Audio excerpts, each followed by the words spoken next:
I am not alone in experiencing the effects of my thoughts on my seeing. My seeing and my thoughts are the same thing. My thoughts are things I think I see. These thoughts which I see mean nothing to me. I've given all the thoughts the meaning they have for me. The reason I'm upset is I think I see a world of meaningless meaning.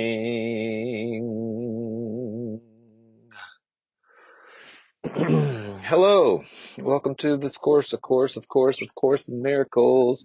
And miracles are things that assist us to change a perception to being for proving problem separation, death, decay, destruction, and chaotic meaning, meaningless meaning true, and instead proving only the truth is true, and it's wholly true, and there is nothing other than it, and that is wholeness actually, and healing of the mind that wanted to try out something other than that. It was like, hey, yo, what, bro? I want to know, what would things be like if they were other than reality? What would something be like if something was against what everything is?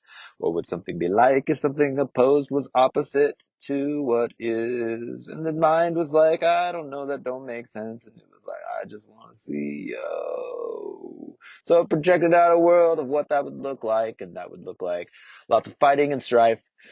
And the truth spoke and said, hey man, this is just a dream as it seems. Then the mind thought the truth was trying to kill what it saw as itself in a story, and it made the world to be a place where truth could enter, not where God would not be. And still inside this story, inside this labyrinth-like thing, the truth found a way in, and it said, hey man, let's find a course, in miracles, wherein the story may be shared shareable miracle parables. So the film which blocks your sight can have holes in it eventually. The story will be made of scenes that have to do with the reflection of true light reality, the kingdom within the holy instant immersion. Okay, let's read this thing. It says, hey, the Course says, we needn't believe these things. It actually says we'll actively resist them, probably, but that there'll be a element where we'll be like, oh, we want to entertain that too.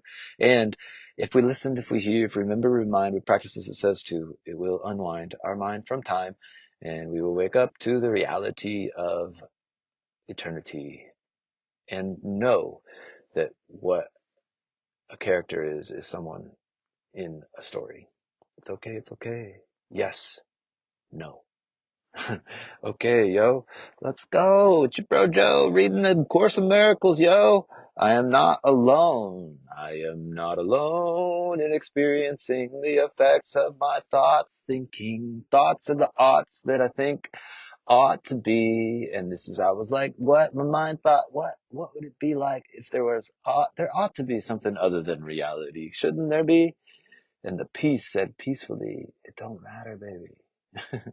And the mind wanted to throw a little disturbance. It thought for a moment that it did, just for a tiny mad idea, and it created a pop-up projection book like a marble in its mind. It hypnotized it in time, and this is the transformation, the transportation of your formation into being forgiveness giving, for transformation in creation of a purpose. Okay, paragraph number 1, on purpose. The idea for today is obviously the reason why your seeing does not affect you alone. It does not affect you alone, not alone. You will notice that at times the ideas related to thinking precede those related to perceiving, while at other times the order is reversed. The reason is that the order does not matter. Thinking and its results are really simultaneous, for cause and effect are never separate, actually. A thought leads not the thinker of its thought, of its mind. A cause is a cause because of its effects, actually. Paragraph number 2. Today we are again emphasizing the fact that minds are joined. Mind is joined. This is rarely a wholly welcome idea, first, since it seems to carry with it an enormous sense of responsibility, ability to respond, and may even be regarded as an invasion of privacy, as a quote, invasion of privacy. Yet it is a fact that there are no private thoughts, no private thoughts. Despite your initial resistance to this, you will yet understand that it must be true if salvation is possible at all. And salvation must be possible because it is the will of God. The will of God is that we see the truth of reality. Salvation from what? From untruth, actually. And even in that kernel of the thought that it's salvation from untruth, then immediately there is this thing like salvation is now, actually. Paragraph number 3, the minute or so of mind searching, which today's exercises require, is to be undertaken with eyes closed. We're going to have our eyes closed today. For the idea for today is to be repeated. The idea for the day is to be repeated, and then the mind should be carefully searched for the thought it contains at that time. The idea for today is to be repeated, and then the mind should be carefully searched for the thoughts it contains at that time. As you consider each one, name it in terms of the central person or theme in it, and holding it in your mind as you do so, say, I am not alone in experiencing the effects of this thought about blank. See, there's a unification here. Yesterday it was, I'm not alone in experiencing the effects of my seeing, and now it's saying the effects of my thoughts. The Course in Miracles of in this lesson workbook, it's constantly doing that. It's like seeing, it's using, it's treating the outside as the inside and the inside as the outside, and kind of proclaiming that they are sort of like one thing, actually, but that the story wants you to think that they are two. Like it says later in the text near the end, it says something like, in your, what you call your sleeping dreams, when you think you see a bear, that the bear seems to cause you fear in there.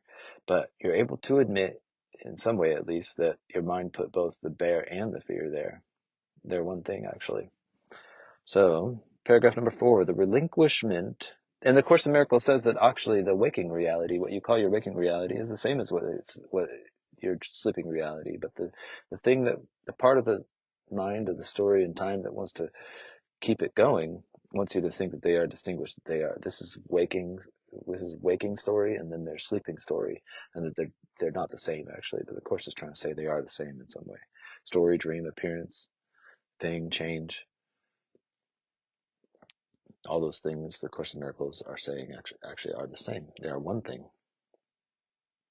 Paragraph number 4, the requirement of as much indiscriminateness as possible in selecting subjects for the practice period should be quite familiar to you by now, and will no longer be repeated each day, although it will occasionally be included as a reminder. Do not forget, however, that random selection of subjects for all practice periods remains essential throughout. Lack of order in this connection will ultimately make the recognition of lack of order in miracles meaningful to you. At the beginning of the text it says, there is no order of difficulty in miracles. It seems to me, for some reason, the Course is saying that's a very important thing. It kind of seems to repeat it, and I'm not sure if I can quite explain why. But okay, no order of miracles, no order of difficulty in miracles. Okay, paragraph number 5. Apart from the quote as needed application of today's idea, at least 3 practice periods are required, shortening the length of time involved if necessary. Do not attempt more than 4. So for a minute a day, no more than 4, at least 3. We're going to close our eyes and we're going to say, I am not alone in experiencing the effects of my thoughts. And we're going to look for thoughts in our mind. We're going to identify the central theme or character within it. And we're going to say in our mind, I am not alone in experiencing the effects of this thought about whatever the central theme or character that we've defined this quote unquote thought package to be about. And also when we have as needed application, meaning like if we're upset about something, we say something we're thinking, I am not alone in experiencing the effects of this thought about whatever we think we're thinking about. And then we can go back through all the other lessons and say to ourselves, my thoughts are things I think I see. These thoughts I see have no meaning for me. Everything I see have given all the meaning it has for me. My meaningless thoughts are showing me a meaningless world, and we can step into the eternal insight of light of the kingdom within, the unstoppable, bright, white, shiny rays of light, unstoppable insight of clear clarity inside, where we know we are when we're there. Actually, we're like, oh, yeah, no problem here. You hear that? No problem. And also we can cross-reference it to coming back and doing what is it? Inspiredly, we should do our guy dance. How should we dance as a guy? Should I dance? You could dance if you're a girl. How would spirit inspire you to dance? Don't just do something. Don't just sit there. Do something. Sit there. Don't just sit there. Do something. Don't just do something. Sit there. Inspiredly, the inspiration, the guidance can sing to say to us, to sing, to listen in silence, to speak, to hear, to turn, to whisper, to look, to open, to close. Either way, it may be, the spirit may say turn left, and it could be, it says turn right. Go out to the store, stay within, talk to your kid, whatever the inspiration says to do. In a cross-training experience with the experience of holy instant immersion. Okay, love you all.